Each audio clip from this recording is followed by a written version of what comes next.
Thanks for watching our podcast. Here at Spear Consulting, our services include business strategy and human resources consulting. In HR, we offer executive search, executive coaching, and work psychology consulting. Please visit us at spiritmco.com, where we fulfill our clients' dreams virtuously. Enjoy your show. All right. Well, welcome back to the Leading Virtuously podcast. I'm ridiculously stoked to be able to have the guest that we have on today, Judd. Lou, let's kick it off by answering the first question, which always is, who are you? So who am I? So first off, thanks for having me, Chris. So who am I? I'm the executive director of a nonprofit called Virtue Equals Strength. Live in Northern Kentucky, near Cincinnati. I've been working with the organization for 16 years and married with 6 kids. Oh, yes. I am the 5th of 6 kids, so I know what that looks like. So thank you for being open to life in that way. I'm sure you guys have a bunch of crazy stories in that regard. Yes, many. I work at home, so you may hear some of those stories in the background during this podcast. So very good, very good. And 16 years into leading this nonprofit, that is also phenomenal. So kudos to you for having the perseverance to fight through that. I know COVID has not been very kind to a lot of nonprofits, so I can only imagine what that must look like too. It has been an interesting journey, but I love it. It's one that I'm very passionate about. So how did you get to the leadership position that you're in today, Lou? So I would say I was, as many men are, I was very influenced by a few different men in my life, primarily my head football coach when I was a freshman in high school had a tremendous impact on me. I went to a Catholic high school in New Jersey, and I was blessed to be coached by who is now the winningest coach in the history of this state. Wow. Won 20 state championships in 43 seasons. So he obviously knew his football, but he was also a great leader, and he was a great man of God, and he always taught us to always put God first. And it really resonated with me, and throughout my life that I've always gone back to that. And I've had many different conversations with many different men that they've had similar stories, that they were very impacted in one way, shape, or form by a coach or a series of coaches that just motivated them and inspired them in that way. So that was one. More practically, it was networking through a number of different people that I had just known over the years, especially when I was in the seminary for a number of years. So I met a lot of different priests and business owners. And that's how I got connected with the organization and got in pretty much at the beginning. And then we've been working this together, like we said, for 16 years ever since. Wow. I'm curious, so were you raised Catholic, or was that something that you came into later in life, or what did that journey look like? Yes, lifelong Catholic. Both of my parents, Catholic. Went to public schools through 4th grade, and then Catholic school 5th grade on up.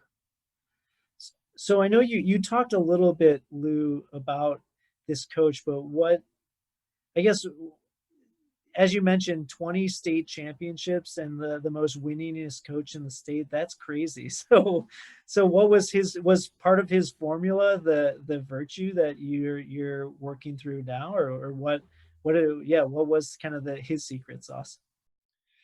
Yes, I mean, very much so. I mean, he was definitely a stickler for details.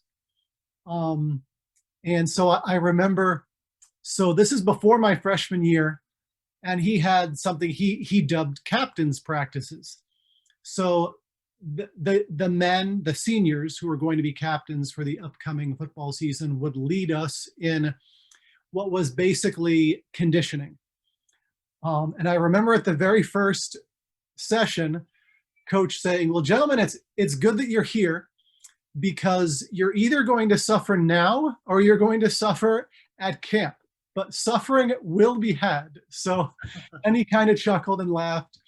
And yes, I suffered both. I suffered during captain's practice and I suffered in camp as well. But so it was this combination of hard work. He was very, very strict on some particular rules, and he emphasized fundamentals to a degree that was, I mean, incredible. But he made you see very quickly how important those fundamentals were if you focused on the very, very important things. And I've seen that play out in many other coaches. My dad was a high school basketball coach most of my life, so I have a great love for listening to coaches. And I remember reading an interview once of Coach Bob Ladouceur, who is the famous head high school football coach of De La Salle High School in California that won 153 games in a row. And one person asked him, well, what was how do you know how to win so often? And he paused, and then he basically stated, well, I can basically sum it up in one phrase. If our offensive linemen are planting our second foot before their defensive line is standing up and planting their first, we will always win. Wow. And so, well, they won a lot. And so that was similar to what, but the beauty about the way Coach did it and how he was inspiring with me with regard to it being Catholic was that he was constantly talking about it. So there's a lot of men, a lot of coaches that I've encountered now, or business leaders that, well, yeah, my job is to do X, and I do X really well, but this whole faith and virtue stuff, no, that's over there. And well, Coach wasn't like that. He did both, and he talked about both all the time.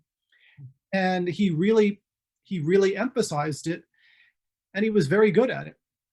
And I think in the end, blending the two, because they're not mutually exclusive. It's actually, it's the opposite. The more virtue and faith and love for God and passion you have for the good and the right things, the good, the true, the beautiful, well, the more successful you're going to be.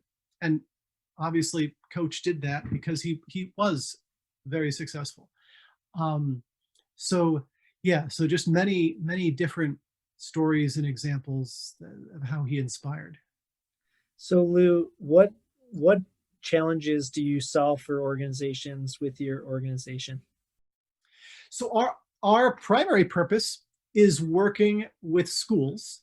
So we have a virtue program. So our three pillars are virtue, ceremony, and Catholic identity. So we primarily work with Catholic schools. We have worked with public schools in the past as well, and I would love to continue working with them, but we don't shy away from saying that we're Catholic on our website. And ever since we were a little bit more bold in stating that on the front page, the phone calls stopped. So that's kind of, it's kind of sad. It kind of shows the extreme atheism that has pervaded our country and pervaded our public education system. So we strive to help schools teach these things a little bit more intentionally. So virtues are taught in schools. Most teachers and coaches do this, but but if you have a system, just like anything else, and you're intentional and you're programmatic, then you're going to get more done. You'll teach virtue more, you'll dedicate more time to it, you'll do it better, in essence. And that's, in a nutshell, that's what we provide for schools. So you've been in this now for 16 years. I'm sure you have some great case studies of that working out. well for an organization that puts this into practice. Can you speak to that a little bit? Yeah, so one story that immediately comes to mind was there was a high school in Georgia that I went to visit. This was this was 4 years ago. And so the football coach wanted nothing to do with this. This is kind of a long story, but I think it really shows the power on many different levels of what we do. So this was kind of an old school coach. He wanted no part of what we were bringing to the table. So one of the ceremonies that we have, we call it our father-son jersey ceremony. And it's meant to be at the beginning of the season. It could be father-son, could be father-daughter. There's many different ways to modify this, but for this story, so basically you're inviting all of the dads of the boys on the football team to come together one evening before your first game. And each dad is going to stand up and present the jersey to their son. And it's an affirmation ceremony. So you're going to tell your son that you love him, that you're proud of him, what he's great at. You're going to brag on your son. You're going to make him feel like $1 million. You're going to bless your son with this tremendous memory. And so coach didn't want to do it. And he was adamant, but the athletic director he stood strong and basically told him that we're doing it and you better be there if you want a job on Tuesday night. So the athletic director organized it. The head coach. It's helpful to be able to have the buy-in from the leadership pushing the thing, so that if you get pushback, you're like, Exactly. So coach shows up. Coach is kind of red-faced. He's in the corner. All of his body language is, I don't want to be here. I want to go home as soon as possible. Don't touch me or talk to me. I'm mad. The ceremony is going on. It's awesome. It's going extremely well. But at the very end, there are these two brothers. There's a freshman and a senior. And their dad had passed away very tragically about 5 years prior. Oh, wow. And now, normally the head coach prepares the ceremony. We have lots of different steps that you do to avoid what happened. So no one knows who's going to present the jersey to these two boys. But then all of a sudden, the two boys stand up, and the freshman starts presenting to the senior. And he's doing an incredible job. He's like the best dad of the night. He's 14. And then all of a sudden, coach stands up, walks to the front. The athletic director is like hyperventilating. What's he going to do? He gets to the front, takes the jersey from the freshman. He presents both jerseys to the boys, does an incredible job. And then he goes, okay, I want everybody to come up front. So picture this. There's like probably 70 guys between dads and players in this room. And he's inviting them all up front. I want you all to come up front. And I want you to put your hands on the heads and shoulders of these two boys. And we're going to pray that God gives them the strength to carry the cross of having lost their father. And so they do. There isn't a dry eye in the room at this point. And then he goes, now we're going to pray for the repose of the soul of their dad. And so they do. And so now the event is over. Everybody's leaving. The athletic director is just like, he's dying to talk to coach at this point. He's like, what happened? But right before he can get there, the senior in question, who had lost his dad, he's kind of waiting behind, and he goes up to coach. Coach, I really want to thank you for doing this tonight. I didn't know whether I wanted to come or not, but I'm really glad that I did, because, and he just breaks down. He just starts sobbing. He's like, Coach, I miss my dad so much.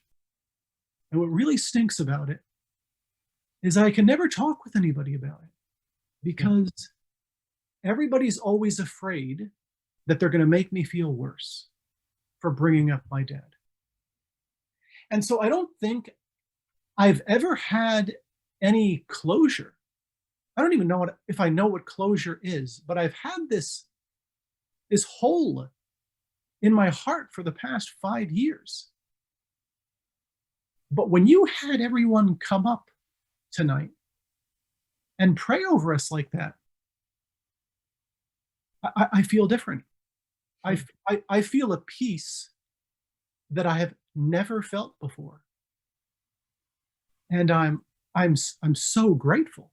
And Coach just like engulfs him, huge hug. And then he goes, "Do you know why I came up front?" No, sir, I don't.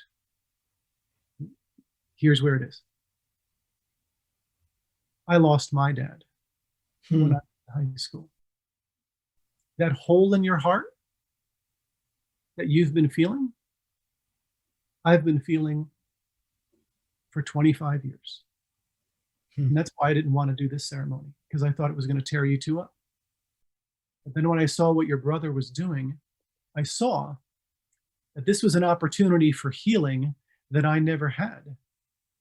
And I didn't hear a voice. I didn't see anything, but I just felt God tell me, get up and go to the front. And so I got up and I walked up front, and I swear I had no idea what I was going to say or do. And it just kind of happened. So they hug again. Athletic director can finally get to Coach. And right before he can say anything, Coach turns around and goes, "Ricky, I owe you an apology.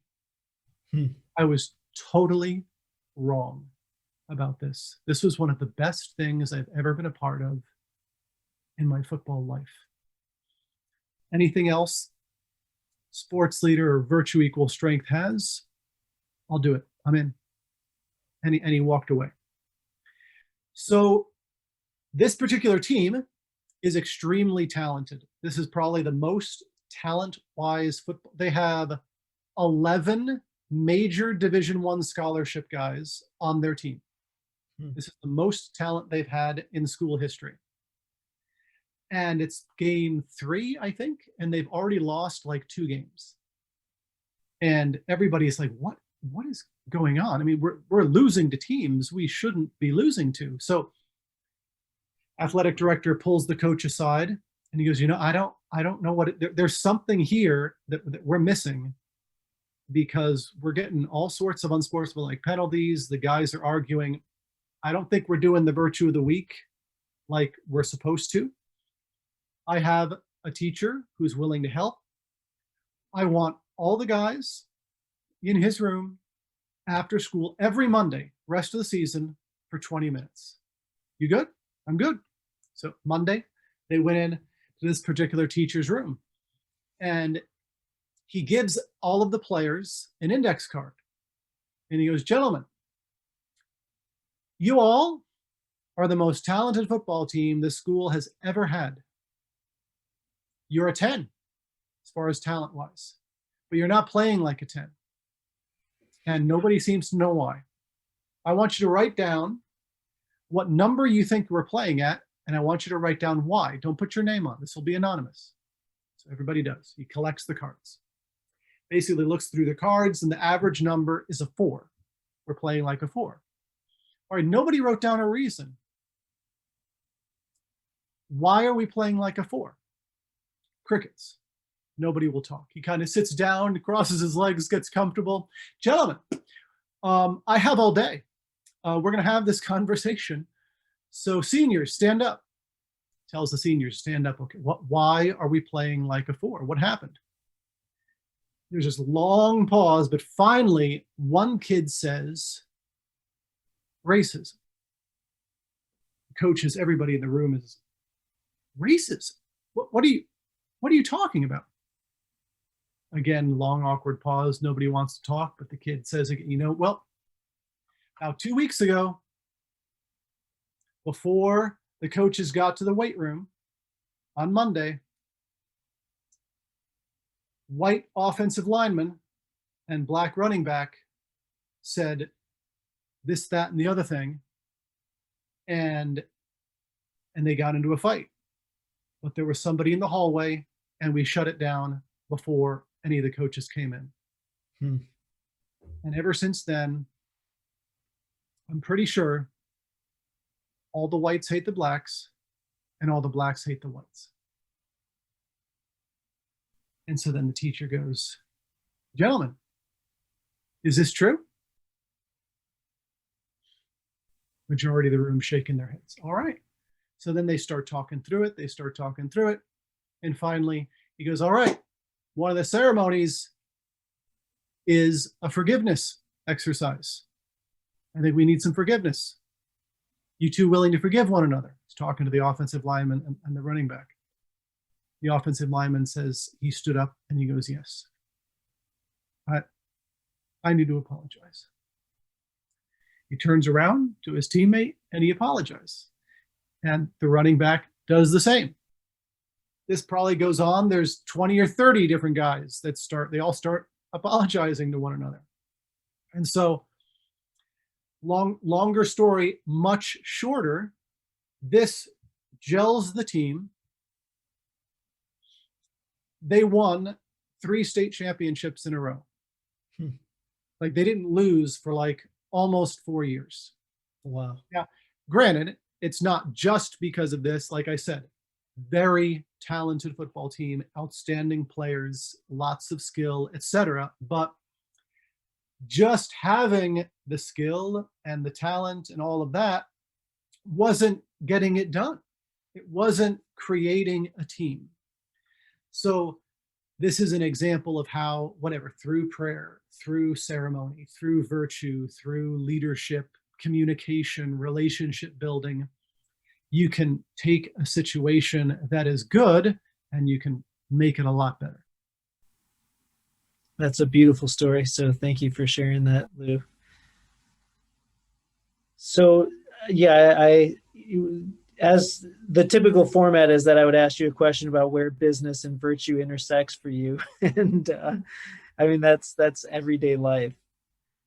And I guess the question that keeps just resounding in my head is about what you feel is like the future of your program, and then also like how virtue has an opportunity to play itself out in both society and then also in the Catholic school system, which, as you mentioned, that's kind of like where your vein of the work that you do is.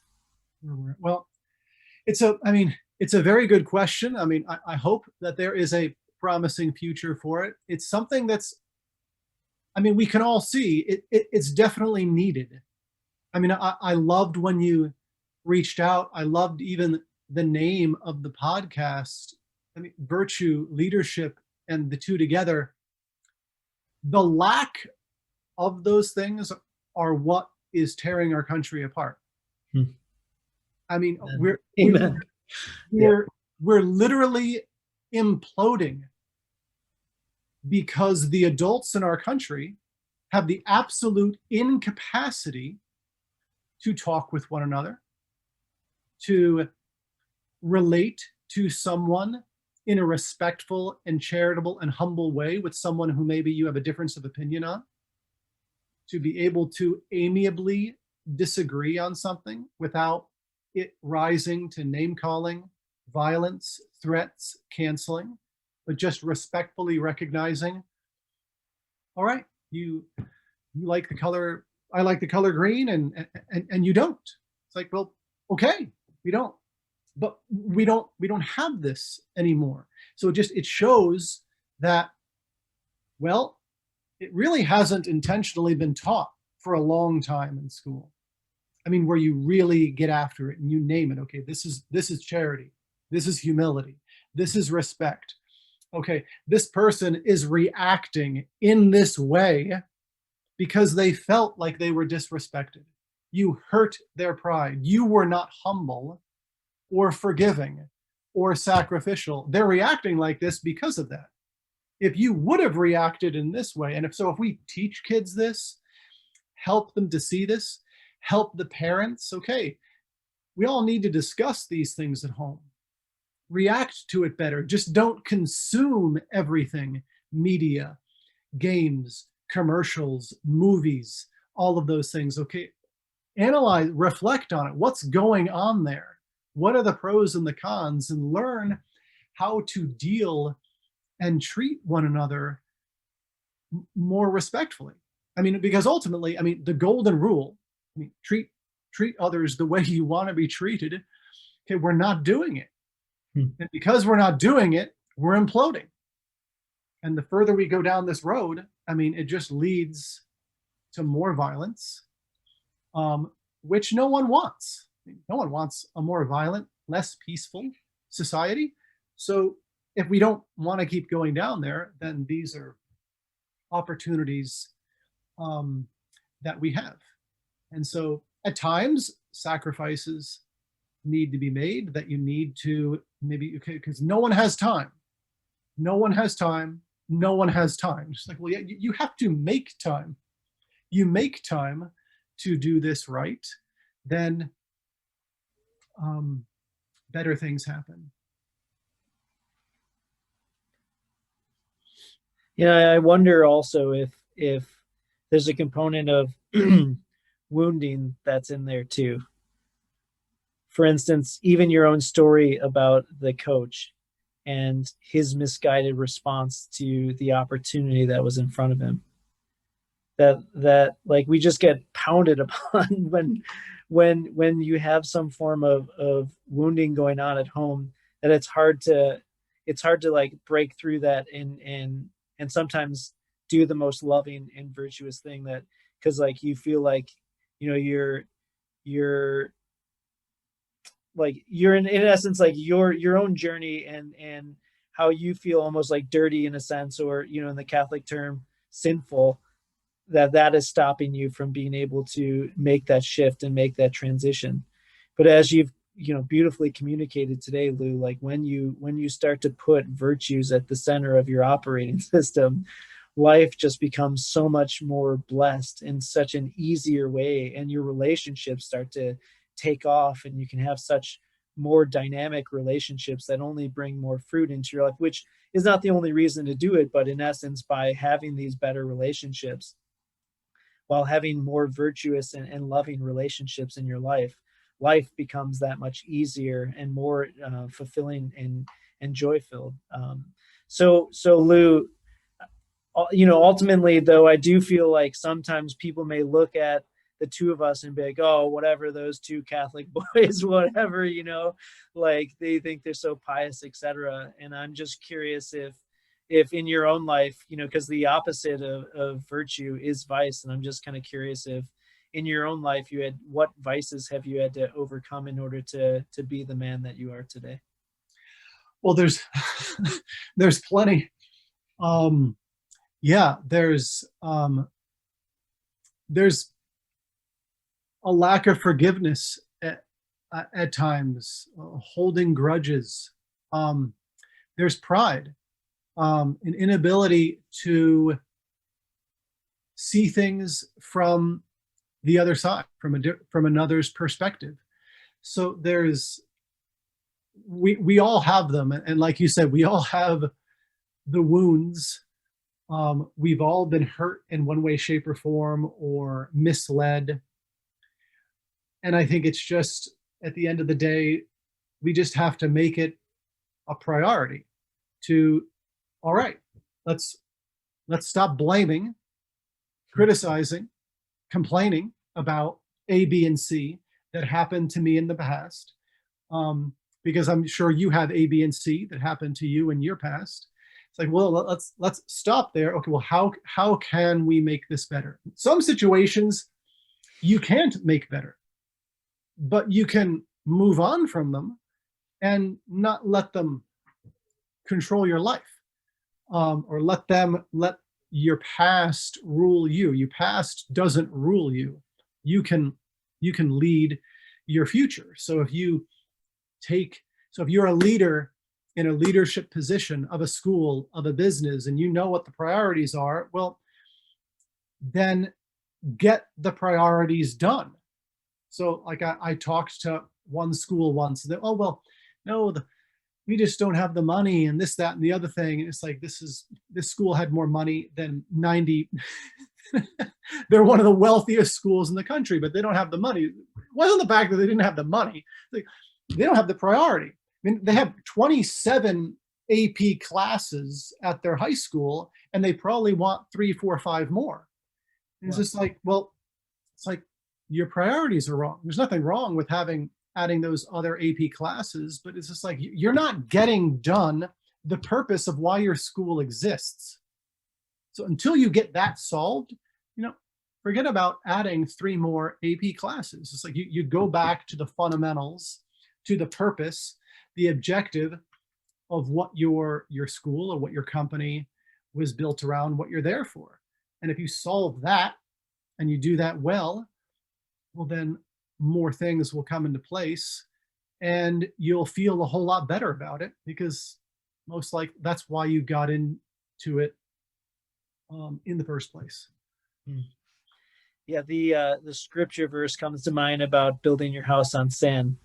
That in essence, if you try to build up these kids you build up kids, build up society, build up anyone, if you're a business owner, etc., and your fundamental core principles are wrong, and the reason why you're doing it are wrong, then no matter how much you try to build up, at some point it's going to self-implode. So I think that the more that you can specifically choose your mission and vision statement and values of the organization and really lock those in and make a commitment to it, the more that you're only going to be able to keep building upon that as your program expands as well. So thank you for being vulnerable and candid and sharing in that way, Lou. And I think that, I love the fact that you're just honest and brutally honest about like the fact that, it is a journey and that you don't have all the answers, and there is still a lot of stuff that you have to work out as well. And yeah, so that was a very humble response. It was, I enjoyed it. So Lou, how can people get a hold of the work that you're doing in your organization?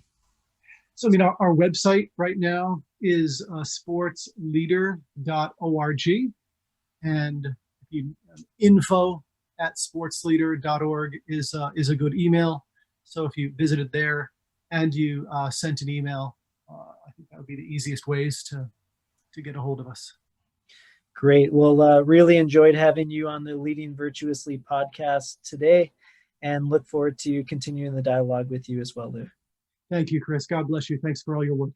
Absolutely. Hey, Chris here. Hope you enjoyed the episode where we discussed all things going bald. Just joking. The Leading Virtuously podcast.